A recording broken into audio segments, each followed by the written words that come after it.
제 13장.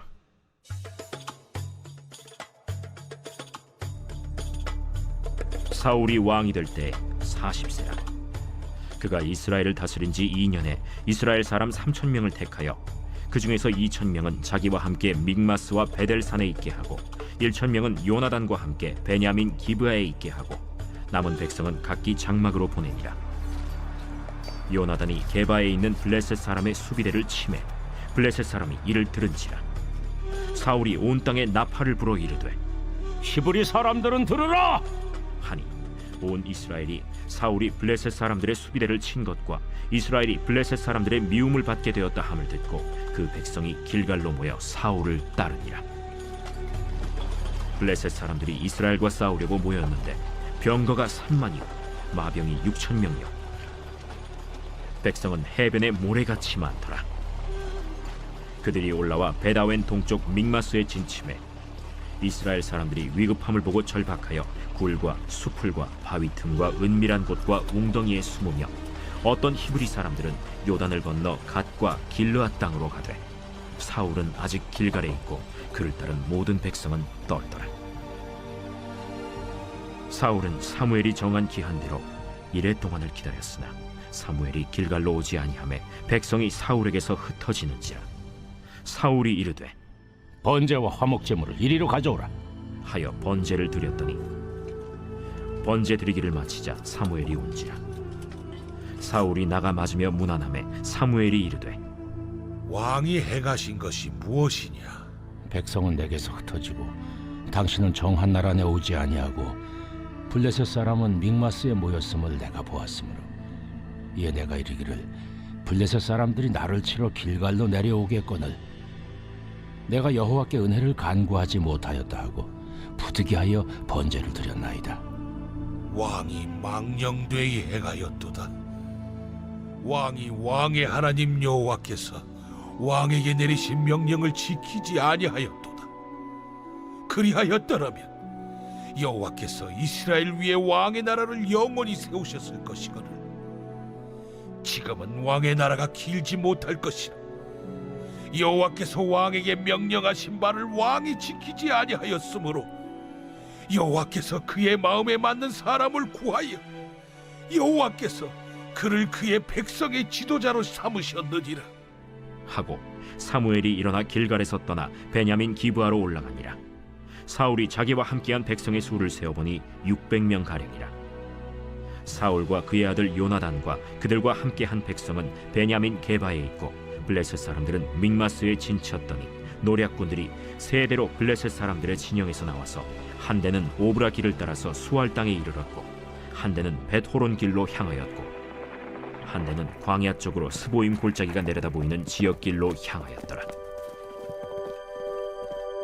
그때 이스라엘 온 땅에 철공이 없었으니 이는 블레셋 사람들이 말하기를 히브리 사람이 칼이나 창을 만들까 두렵다. 온 이스라엘 사람들이 각기 보습이나 삽이나 도끼나 괭이를 벼리려면 블레셋 사람들에게로 내려갔었는데 곧 그들이 괭이나 삽이나 쇠스랑이나 도끼나 쇠채찍이 무딜 때에 그리하였으므로 싸우는 날에 사울과 요나단과 함께한 백성의 손에는 칼이나 창이 없고 오직 사울과 그의 아들 요나단에게만 있었더라. 블레셋 사람들의 부대가 나와서 믹마스 어귀에 이르렀더라. 샬롬, 반갑습니다. 오늘도 참으로 좋은 날입니다. 하나님의 은혜가 늘 함께 하시기를 기도합니다. 오늘은 누구를 위한 예배인가 라는 제목으로 함께 은혜를 나누고자 합니다. 사울이 왕이 된 지 제2년에 블레셋 군대가 이스라엘을 침공해 들어옵니다. 5절 말씀에 보면 블레셋 군대가 얼마나 큰 무리였는지를 잘 보여줍니다. 병거가 3만이요 마병이 6천이었습니다. 군사들은 해변에 모래와 같이 많았습니다.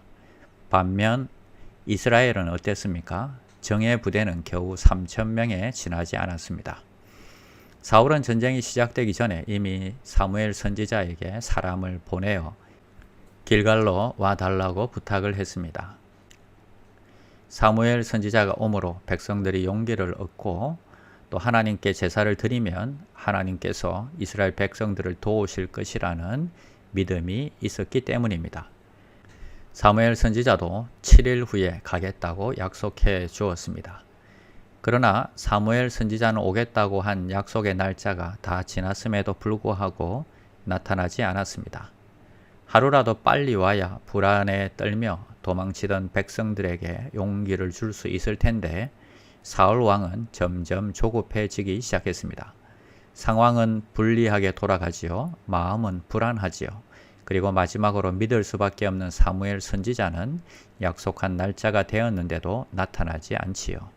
그러니 사울은 더욱 불안해질 수밖에 없었습니다. 사무엘 선지자가 약속한 날짜에 오지 않자 그나마 남아있던 백성들의 마음도 동요되기 시작했습니다. 그래서 한 사람 한 사람 군대를 이탈해서 도망쳐 버리고 있었습니다. 이제 남은 사람은 겨우 600명 뿐이었습니다. 이렇게 되자 사울 왕은 뭔가 특단의 조치를 취해야겠다고 생각했습니다. 자신이 나서서 예배를 드린 것입니다.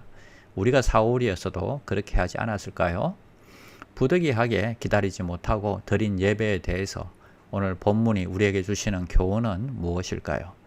우리가 드린 예배의 목적은 무엇일까요? 나를 위한 예배인가요? 아니면 하나님을 위한 예배인가 생각해 보게 됩니다. 오늘 본문을 찬찬히 읽어보면 사울은 자기 자신을 위해서 예배를 드린 것이 됩니다.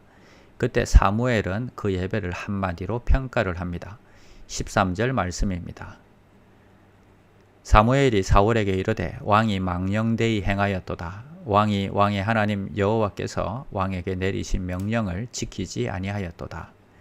하나님을 위한 예배가 아니라 불안 해소를 위해서 전쟁에서 승리하기 위해서 드린 예배를 향하여서 하나님의 평가는 망령되이 행한 것이라고 말씀하고 있는 것입니다. 내가 성공하고 내 불안을 해소하고 나의 이익만을 위한 예배가 하나님의 마음을 아프게 한 것입니다.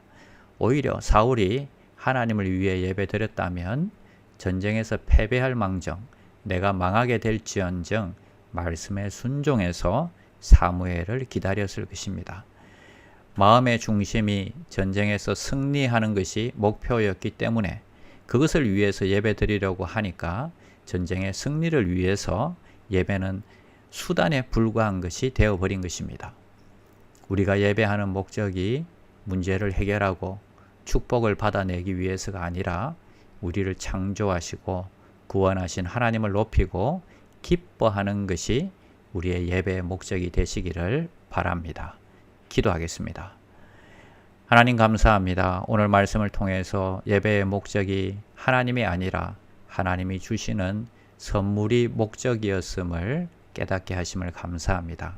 오늘 말씀으로 우리의 마음을 돌아보게 하심을 감사합니다. 하나님으로 온전히 기뻐하는 예배자가 되게 하여 주시옵소서.